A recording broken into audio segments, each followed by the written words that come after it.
Alô, gente querida! Novamente nós estamos aqui com vocês nesse momento especial que é o momento Lobo da Costa.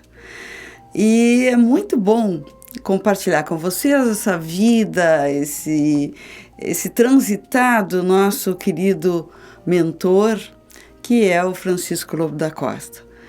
No último episódio, nós adiantamos um pouquinho a vida do Francisco. E já passamos por um momento meio triste, em que ele já tinha perdido as esperanças, etc. E isso aí vai continuar ou não, vocês vão ter que acompanhar para saber, né? Mas nós ficamos com o Francisco trabalhando como secretário de uma companhia equestre paulista. Essa companhia era de teatro, né? Teatro meio circense, e ele era secretário e viajava com essa companhia. E por que ele viajava com essa companhia? Por opção? Sim, por opção. Porque ele estava fugindo do seu malogrado casamento, né?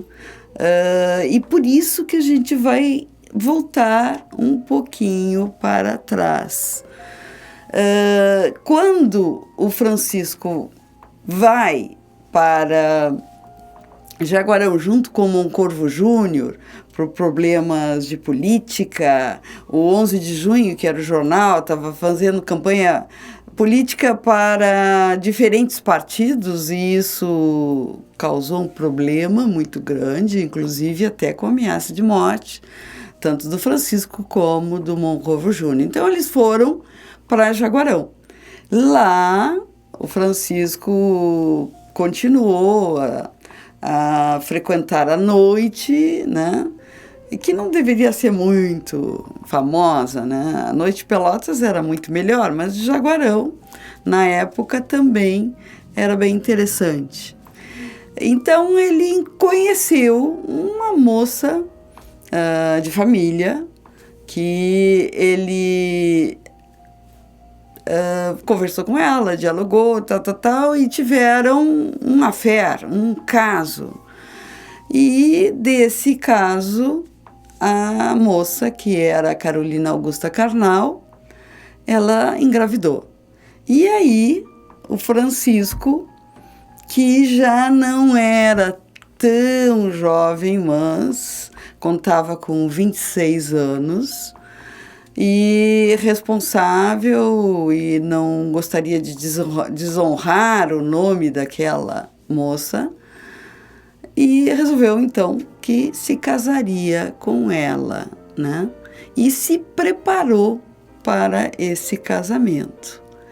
Então, agora nós vamos para o casamento do Francisco Lobo da Costa. Bem, como eu disse a vocês, já estou no casamento do Francisco com a Carolina Augusta Karnal. Estou vendo o Francisco aqui, que ele está muito bem arrumado, está de fraque, de calças listradas, de gravata borboleta, muito bem penteado, está arrumado, cheiroso, perfumado. Ao lado dele está a noiva, que é a Carolina Augusta Karnal. Então, eles vão se casar. Quem vai ser padrinho serão 2 dos seus amigos. Claro, nada mais, nada menos que o Moncorvo Júnior, que é aquele que fugiu com o Francisco para Jaguarão, né? E o João Antunes de Sales, também amigo e trabalha também com o Francisco no jornal. Então, estes vão ser as testemunhas. Onde será o casamento? O casamento em Jaguarão será na Igreja Matriz do Divino Espírito Santo, que agora vocês vão ver uma foto da época dessa linda igreja. Bem, o que aconteceu? Por que esse casamento assim, tão apressado? Bom, vocês já sabem, eu já havia falado antes, que houve um caso de honra, né? E o Francisco quis não piorar a situação daquela moça. Então, se casou com ela. E tudo correu adequadamente? Nem tudo. Parece que ele estava bem entusiasmado para se casar, inicialmente.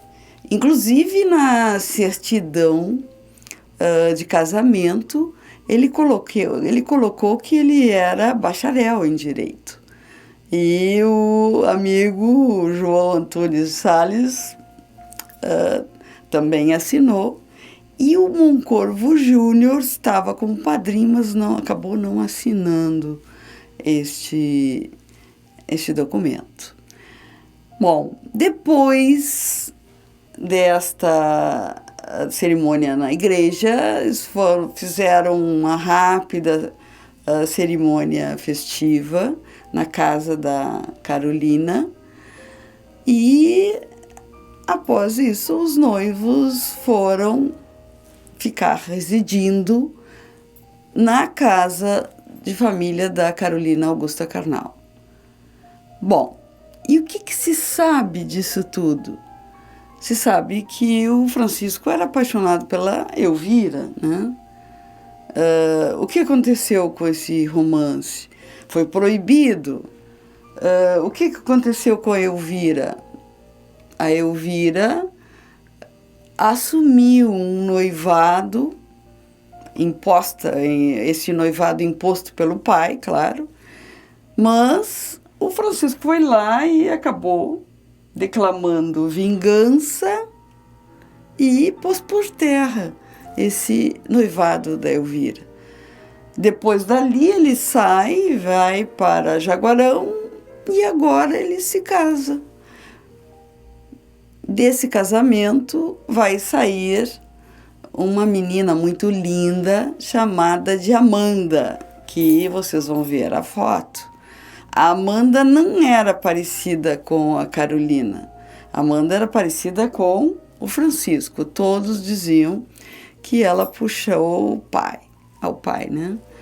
Então, o Francisco e a Carolina conviveram durante 2 meses e parece que os gênios eram tão incompatíveis que o Francisco, depois de 2 meses, saiu de casa e foi morar, né, com seu amigo e padrinho João Antunes de Salles, e até, inclusive, se estressou tanto com esse casamento que adoeceu, né?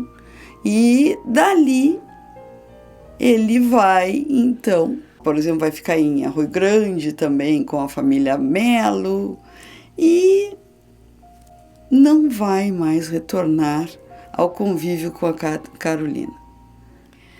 Bem, como vocês já sabem, o Francisco então vai sustentar a Carolina, sua esposa, e a Amanda, que vai nascer nesse mesmo ano, mas não vai mais conviver diretamente.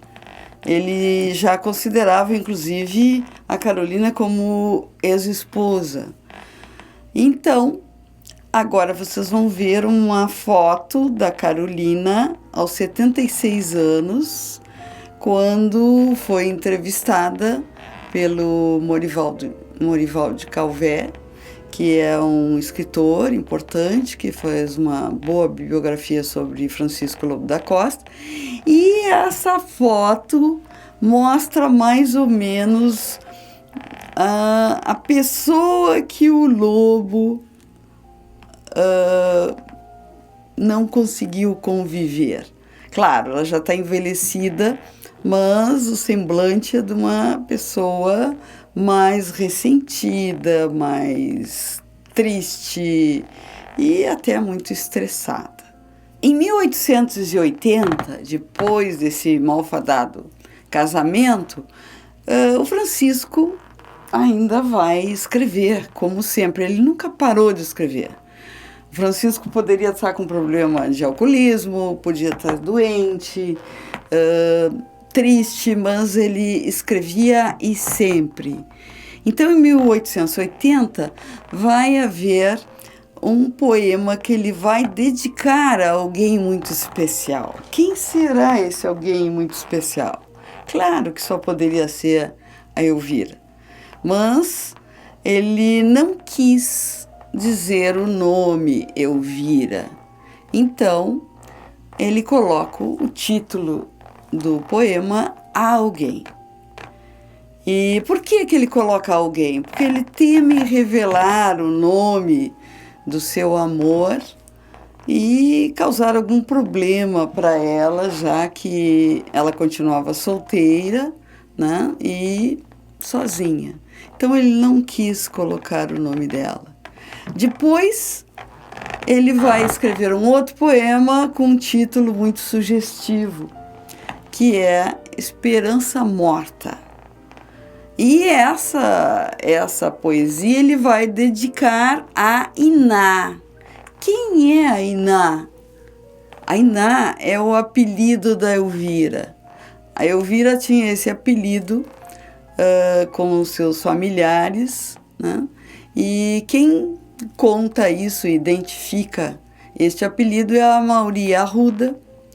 E isso está dito por Alfredo Ferreira Rodrigues em alguns das suas obras. Então, o Francisco dedica, mas não diretamente a Elvira, mas usando um apelido dela. Em 1882, o que vai fazer o Francisco? Ele estava lá por Jaguarão, né, e para Arroio Grande. Em 82, então, ele resolve voltar para Pelotas, né? E já está um pouco adoentado, muito magro. Ele já esteve muito magro, desnutrido, quando, por ocasião da sua estada em Porto Alegre. E como ele continuava, infelizmente, a beber, ainda mais agora, né, sozinho e tendo uma família para sustentar, mas não vivendo com essa família, ele realmente se sente debilitado e vai escrever uma carta pedindo recursos financeiros para os seus amigos.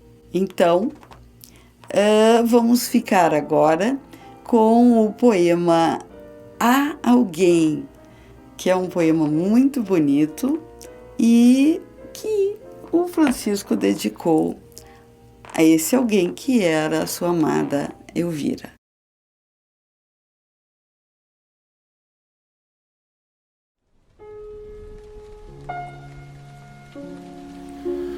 Oh, não me peças teu nome, que for um crime dizê-lo. A Deus só basta sabê-lo. Eu e Ele, e mais ninguém. Ah, que tu mesmo ignores o quanto em ti sonho e cismo, que há entre nós um abismo, que só Deus o sabe também.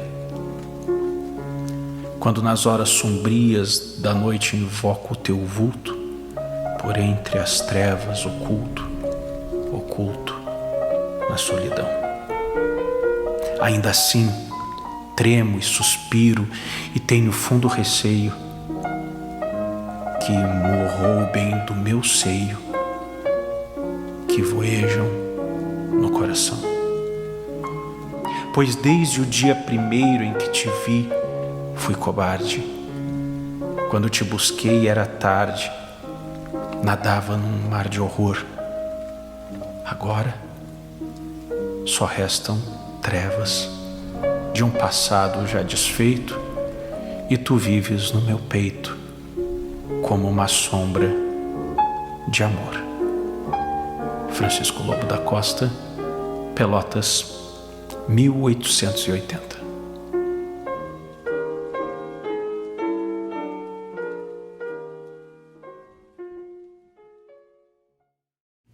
Um beijo para todos e até o próximo episódio.